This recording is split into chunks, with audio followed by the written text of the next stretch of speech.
সেটি পাবো।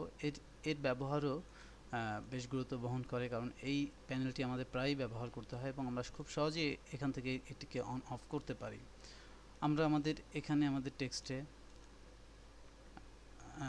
কিছু টেক্সট পেস্ট করছি এবং এখানে যেহেতু সাইজ অনেক বড় ছিল, আমি এটিকে 18 সাইজে নিচ্ছি এবং এখানে কিছু টেক্সট পেস্ট করছি। আমি এটাকে এবার বাড়াচ্ছি, 48 নিচ্ছি। আমরা এখানে কিছু টেক্সট আগে থেকে আমরা কপি করে নিয়েছিলাম, এখানে পেস্ট করছি। এছাড়াও আপনি এখানে এভাবে তৈরি করে নিতে পারেন, কারণ আমরা কিভাবে তৈরি করতে হয় তা জেনেছি।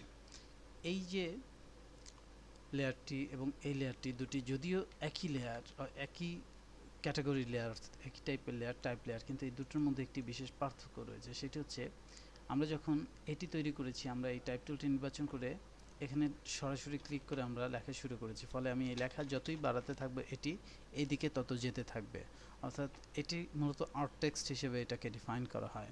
তো এটি তৈরির সময় আমি যেটি করেছি সেটি হচ্ছে আমি একটি প্যারাগ্রাফ রিজিয়ন আগে থেকেই নিয়েছি। এটি মূলত প্যারাগ্রাফ টাইপ, অর্থাৎ এখানে আমি লিখলে আমার এই অংশে আসার পর এটি অটোমেটিক নিচে পাঠিয়ে দিবে।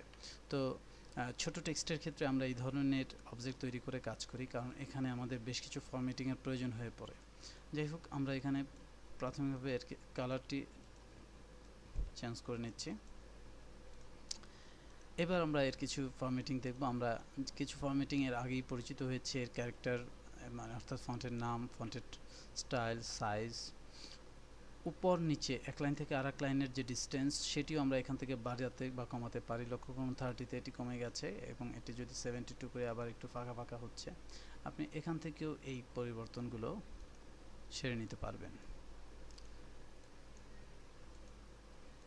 ঠিক একইভাবে পাশাপাশি যে গ্যাপ রয়েছে সেটিও এখান থেকে কনডেন্স করা যায় অথবা বাড়িয়ে নিতে হয়। অনেক সময় কোনো একটি লাইন হয়তো বা একটি লাইনের জন্য একটু নিচে নেমে গেছে, তখন এভাবে যদি আমরা এটাকে কমিয়ে নিই, ফর এক্সাম্পল আমি যদি এর কথা চিন্তা করি যে একটা অংশের জন্য এটাকে এই লাইনে দেওয়া যাচ্ছে না, নিচে চলে এসেছে, কিন্তু নিচে আমার জায়গা নেই বা আমি দিতে চাচ্ছি না, সেক্ষেত্রে আমি যদি এটাকে একটু কমিয়ে নেই, -5 করে নেই, তাহলে দেখব এটি এক লাইন উপরে চলে গেছে।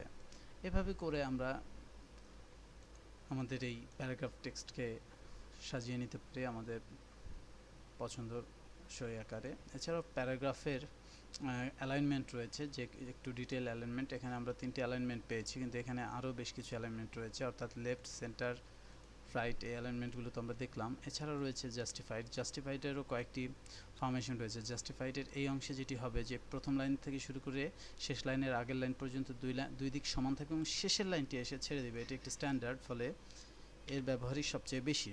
তবে আপনি চাইলে আরও কিছু ভেরিয়েশন করতে পারেন, যেমন লেখা শেষ করে শেষের লাইনটি এসে সেন্টারে ছেড়ে দেবে এবং দুদিক সমান রাখবে।